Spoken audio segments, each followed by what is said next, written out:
Let's get real.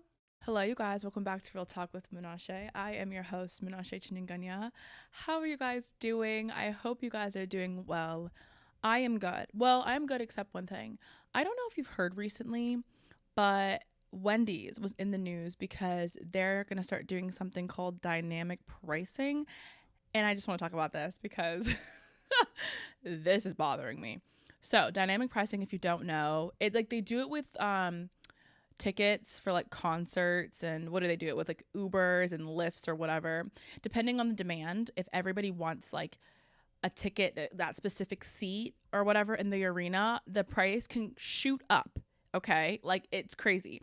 And they're trying to do that now with Wendy's. I'm sorry, this is a fast food chain. What is going on? First of all, I think it is very, very greedy of you, Wendy's, to try to even be getting any more money. There's no way you're lacking. I don't even know the numbers. I don't need to know. There's no way that you are lacking in money, that you are now trying to steal money from all of us hard working people when we're just trying to get a little snack, a little lunch, a little meal. This better go horribly. This better fail. Because if all the other fast food chains start leeching onto this idea, we are going to lose the plot. The plot is so already lost. Look around. And now we're going to be going into fast food lines and be paying an arm and a leg? Well, what is this? I'm sorry. Anything above the normal prices is an arm and a leg for a fast food chain. I'm not getting the food because it's 5-star. I'm getting the food because it's fast. Why on earth am I paying all this money, extra money now, because I wanted to come at a specific time that everyone else wanted to come? Duh. We're all hungry. It's lunch. It's dinner. Like, what's going on? These other fast food chains better not think this is a good idea. Don't get any ideas. Listen to me and listen to me good. Whoever wins this presidency, this upcoming election, better solve the economy for real. It was all fun and games until now. Because if I get into a fast food line and I am told that not only the ice cream machine is broken, but my dollar menu burger is now $15, I'm going to lose it. For the sake of my mental health, fix it. Now that we've gotten those pleasantries out of the way, my main topic for today has to do with rejection. I just feel like this is something we need to talk about.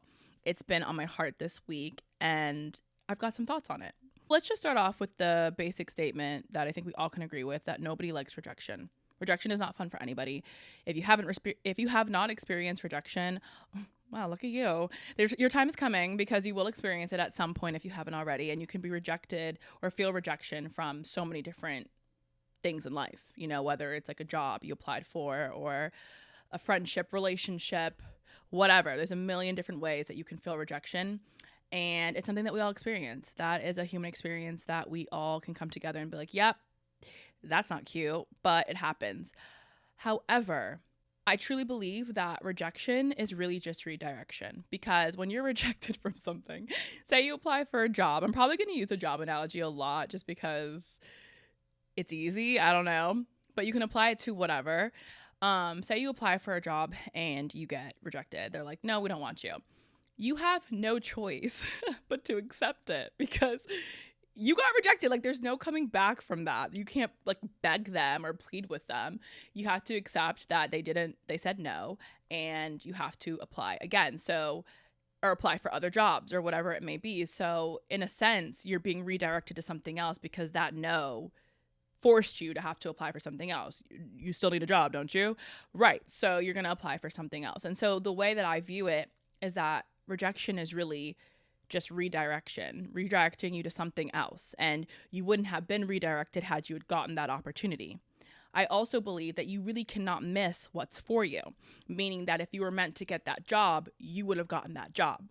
By them saying, no, we're looking at other candidates, we've chosen somebody else, it forces you to look at other options that you may have never seen, that you wouldn't have even applied to had you gotten the other job. If it was for you, you would have had it.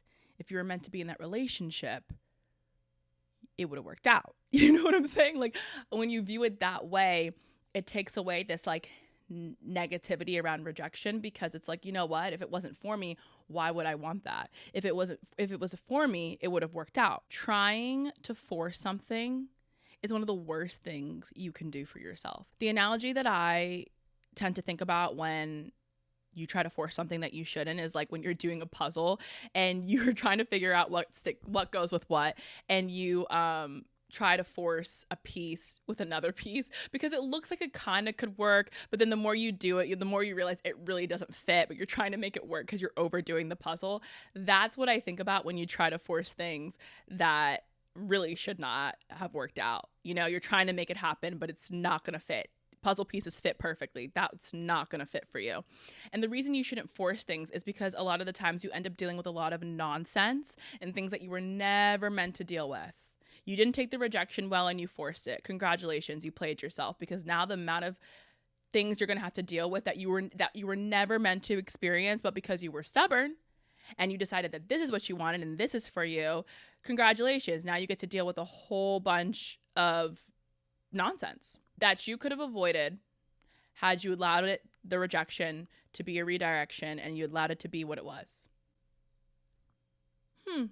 Lately, on TikTok, I'm sure some of you have heard about Risa and her 50-part Who Did I Marry and the whole thing about that, and how she ignored so many red flags because she wanted to be married, she wanted to have kids, she wanted to move on with her life, and she ended up dealing with a man who was like a pathological liar. And although she could have avoided all that, in the moment, she decided to try to make it work, try to force something, and ended up dealing and having trauma and all this stuff from a relationship she was never meant to be in. The funny thing is, if it was meant for you, not that you don't have hardships, not that things don't happen when things are meant for you, but when it's meant for you, you're also able to overcome those things. Like, you're in the position to be able to deal with whatever's coming your way. But when you force something and you're in now something you were never meant to be in, now you're not well equipped because you weren't even supposed to be in that situation in the first place. So now you force something and now you have to deal with the repercussions of whatever that could be. Risa wanting to be married, wanting to have children, wanting to move into that next stage of her life is not a bad thing, okay? But trying to force something isn't going to give you the results that you wanted. It never does. And you have to remember that it's not a never, it's just a not right now.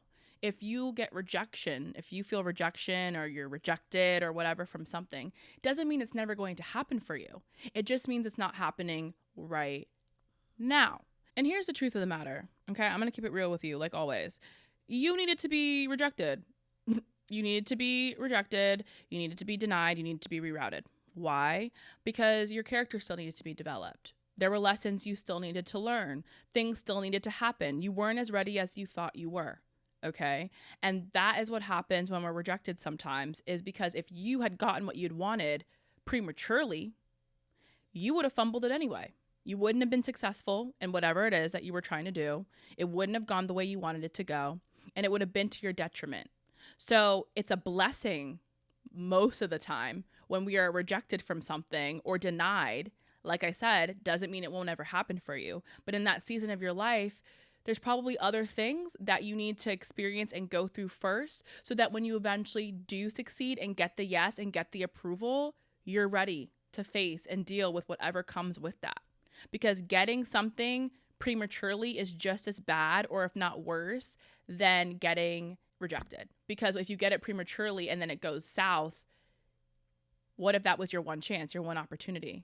But what if you got rejected, got accepted, and by that point, now you know how to navigate it? Because in the meantime, you were working on yourself. You were doing things. You were learning about yourself. So when you got accepted, you're now ready to take on the challenges and whatever comes with that. And how many times have you looked back on your life or something that you'd wanted to go one way and it didn't go that way, but now you can look back and be like, thank God it did not go the way that I wanted it to go. Because if it had gone the way I wanted it to go, it would have been such a hot mess. But I didn't get it the way I wanted, and I can look back now and I'm so grateful that it actually went another way. That's why I feel like rejection is such a good thing for us to experience, although it's not fun, because there's a lot of growing and maturing that comes in that season of waiting and working on ourselves, whatever it may be, so that we can be the best version of ourselves for the things that we want. Having goals, having dreams, wanting different things for your life are all wonderful things, right? Like, we should be aiming high. We should be trying to achieve the best. Don't let rejection stop you from trying again. I feel like it can be really easy to quit on yourself when you've been rejected time and time and time and time again. Eventually you're just like, well, why would I even bother? But if this is something that you know in your heart, as like, because I feel like in my life, when there have been things that I was willing to give up and leave alone, and move on, I still eventually it would circle back in my mind and in my heart, and I'd feel like, okay, like I still feel the need to be doing this. I still feel the need. I still want this thing. And so if that's you and you feel like you've been rejected so many times that you wanted to give up, I would really encourage you to keep going and trying again, because it's been said before that if you knew that you were going to get, let's say, like your dream job in a year's time, would you be upset if the job you were in right now, or even the job, let's say you applied for a job and you didn't get it, would you really be upset? Most likely not, because you know that in a year's time, you're going to get your dream job.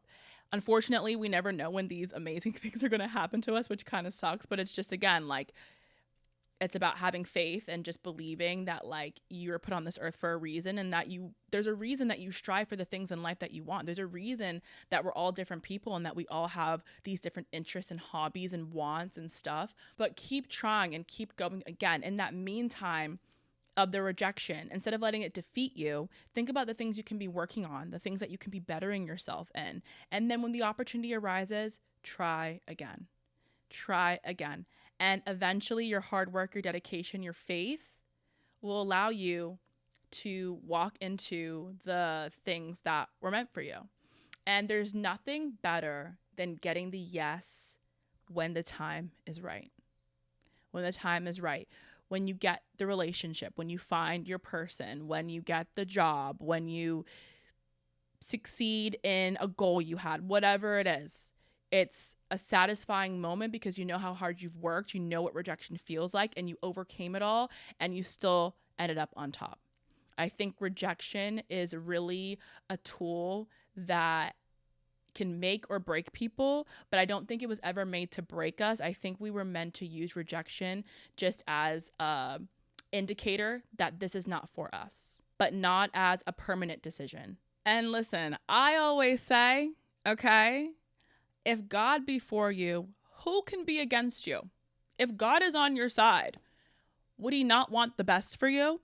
Okay, like, I don't know. I just see it as, if I didn't get this job, if this was the job that I really wanted for myself, which, by the way, this has happened before. Let me just tell you, I've looked at jobs and I've been like, yep, tick, tick, tick. I apply, I qualify. Sometimes I feel overqualified. I'm like, this is my dream job. I apply, I don't get it.